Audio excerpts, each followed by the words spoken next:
Iya dong, kalau dia sesama UGM, kalau dia sesama alma mater, kenapa sih orang tidak bangga punya alma mater melahirkan seorang alumni terbaik, memimpin Republik Indonesia 2 periode, menjadi gubernur DKI Jakarta, menjadi wali kota 2 periode.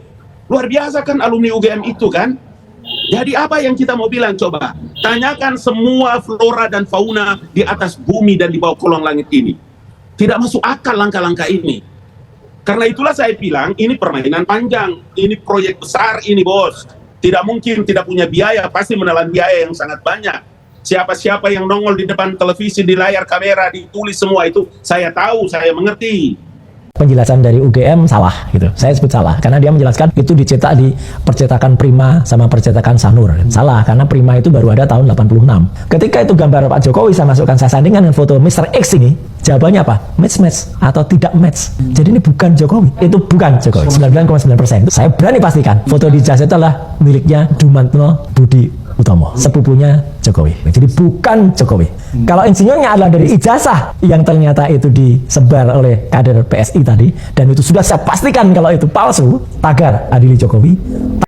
Ya, sahabat Pena Ufuk, ya kita bertemu kembali dan kita akan menyaksikan Ali Mukhtar Ngabalin ini merespon terkait dengan polemik ijazah Pak Jokowi yang terus bergulir karena di publik, di masyarakat ini terjadi pro kontra, ada yang menilai itu adalah palsu, sementara yang lain menilai itu adalah asli. Apapun itu, kita juga akan mendengarkan bagaimana tanggapan penjelasan dari Bung Roy Suryo dan juga Bung Rismon Sianipar dalam hal ini. Langsung kita saksikan berikut ini. Sekarang Universitas Gadjah Mada telah melakukan klarifikasi, telah memberikan keterangan tentang posisi ijazah Jokowi. Masa sih belum lagi sih? Masa sih tidak diterima pernyataan itu? Masa sih UGM bukan institusi resmi?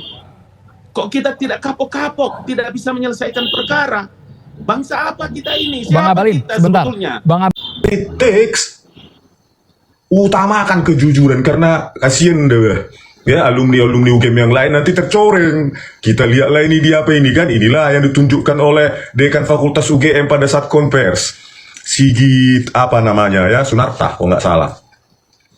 Nah inilah skripsi yang berjudul Studi tentang Pola Konsumsi Kayu Lapis pada pemakaian akhir di Kota Madya Surakarta. Ini kan ibu lihat sendiri lah, ini kan format tahun 94 ya, 93-nya ada di Windows itu, Word itu. Format seperti ini, Times New Roman. Itu kan di Windows 31 ya, sudah saya buatkan video sebelumnya, Windows versi 31. Itu tahun 6 April 92. Anggap aja lah masuk ke Indonesia tahun 93. Maka ini kan format ini itu di UGM itu mulai 93 itu. Ya, paling cepat ini format skripsi seperti ini. Ya, 93.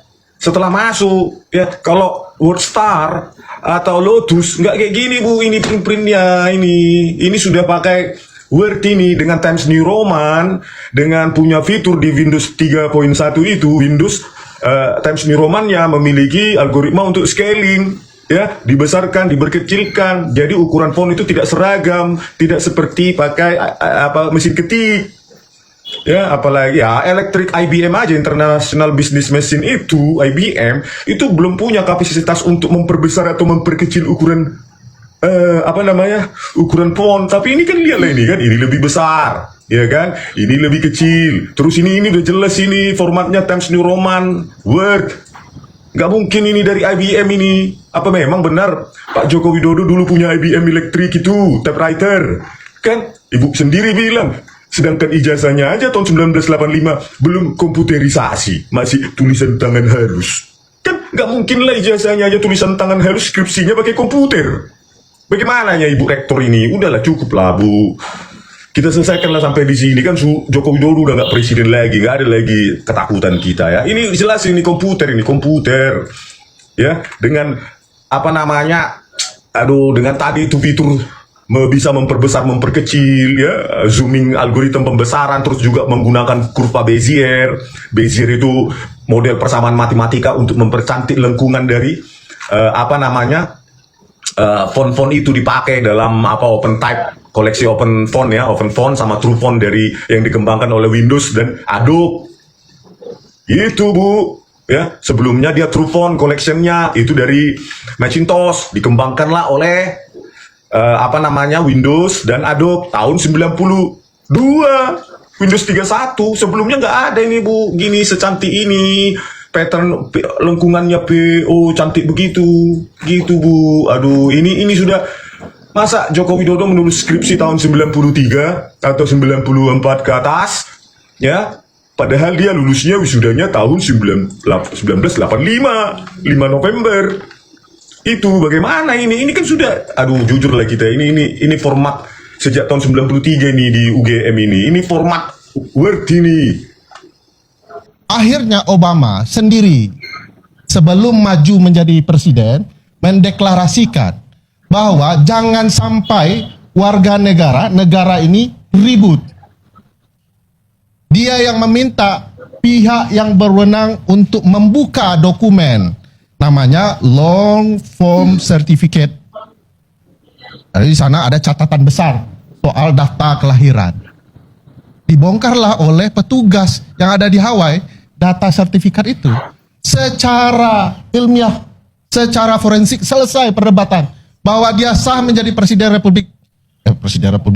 Amerika karena dia lahir di Hawaii dan tidak pernah mengubah status kewarganegaraan. Secara ilmiah selesai, perdebatan rakyat terus lanjut. Tapi yang jelas, secara hukum, secara resmi, dia sah kemudian untuk mendaftarkan dirinya sebagai calon presiden. Berakhir juga itu cerita lama-lama. Jadi ada etikat baik untuk membuka long form certificate itu. Nah, pertanyaan saya, apakah Indonesia sesusah itu? Kenapa ini diributkan? Ini soal ijazah 2 tahun. Kalau saya tidak salah hitung ribut soal ini terus. Tinggal niat baik saja pihak-pihak yang berwajib untuk membukanya. Sama dengan pertanyaan, kenapa ILC dilarang muncul di TV lagi? Tinggal pernyataan saja, ya, apakah ada pihak-pihak yang terlibat melarang forum demokrasi seperti ini di televisi nasional? 3 saja orangnya. 1 orang-orang Presiden Jokowi, jangan tepuk tangan dulu. Nanti dituduh provokator lagi. Orang-orang Presiden Jokowi, 2 orang TV One, 3 Bang Karni sendiri. Ini kalau memang ingin dibukakan keotentikan siapa yang melarang, bisa ditelusuri dari 3 nama itu. Kalau 3 nama itu punya niat untuk mengungkapkan, selesai. Nah, dalam konteks ijazah ini, UGM punya ruang, ya. Pak Jokowi juga punya ruang untuk menjelaskan agar tidak ribut, supaya figur seperti Mas Roy Suryo dan Bang Rismon berhenti bicara untuk mengungkapkan kebenaran ilmiah versi mereka. Nah, ini kan tidak bicara, tidak membuka. UGM yang paling bertanggung jawab tidak membukakan sertifikatnya. Pak Presiden yang sudah melaporkan, Presiden Jokowi maksudnya, Presiden Jokowi yang kemudian sudah melaporkan juga tidak memperlihatkan ijazah ini. Nah, itu. Kenapa ini diperpanjang Pak Presiden Jokowi? Bukankah Bapak punya kesempatan seperti Obama untuk membuka agar perdebatan ini selesai? Ya. Faktanya tidak. Nah, ini problematika bagi saya. Pertarungan digital forensik juga penting. Dan saya yakin di kedepan harinya, tadi Bang Karni sudah menyampaikan, Pak Datuk mengatakan bahwa masa lalumu bisa menjadi catatan, kebohongan di masa lalu bisa menjadi ceritamu di masa depan. Jangan-jangan nanti akan ada pengungkapan seperti Harding, nggak ngaku dia berselingkuh, depannya orang akan tahu, akan jadi catatan sejarah juga. Saya itu tidak habis pikir ya kalau ini betul-betul palsu. Secara ketatanegaraan tidak akan menimbulkan efek kepada kebijakan yang sudah lalu, tetapi timbul pertanyaan besar penyelenggara pemilu, aparat penegak hukum, waktu itu kemana saja? UGM bertanggung jawab sampai kemana saja dengan ini?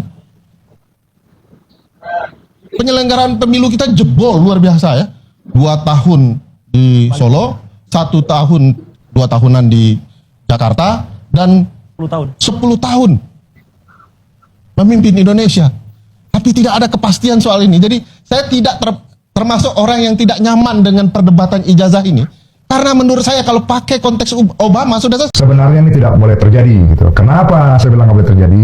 Karena Jokowi adalah kepala negara kita pada waktu kasus ini ada gitu. Nah sekarang warga negara bertanya kepada kepala negaranya, Pak kepala negara ini bagaimana nih? Kok Anda diduga adalah begini mata ijazah palsu? Artinya mestinya secara wise tunjukkan aja gitu ya kan. Ini loh ya kan, nggak usah mendalilkan, siapa yang mendalilkan harus membuktikan, itu masuk di ranah hukum. Saya seorang advokat, saya tahu di mana mendalilkan dan harus membuktikan, yaitu di ranah hukum. Kalau memang kita berikan baik sebagai kepala negara kepada warganya, nggak usah menyatakan bahwa harus yang mendalilkan membuktikan, tetapi mari dengan itikat baik, ini loh rakyatku, ini loh anak-anakku, ijazahku asli kok, jadi nggak usah kalian permasalahkan. Silakan kalau mau dicek, mau dites, mau dilapkrim, mau segala macam ya.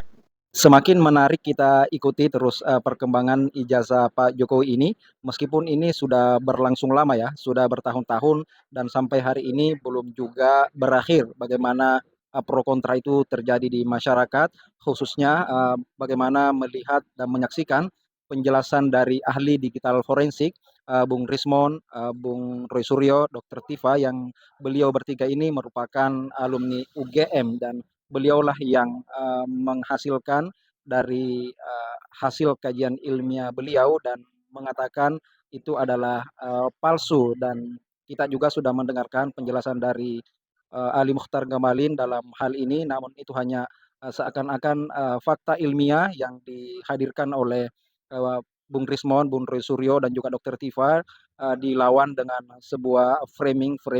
Padahal sampai saat ini tidak ada satupun ya yang pernah melihat di media hasil apakah dokumen ijazah Pak Jokowi itu dokumen aslinya, belum ada yang pernah melihat selain kepolisian, sehingga itulah yang memicu keraguan dari Bung Rismon CS ini. Sementara yang lain itu belum ada yang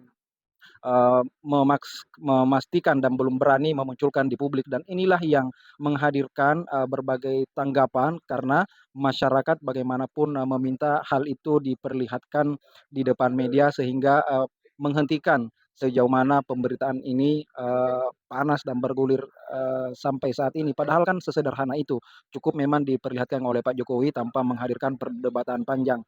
Sekian, terima kasih.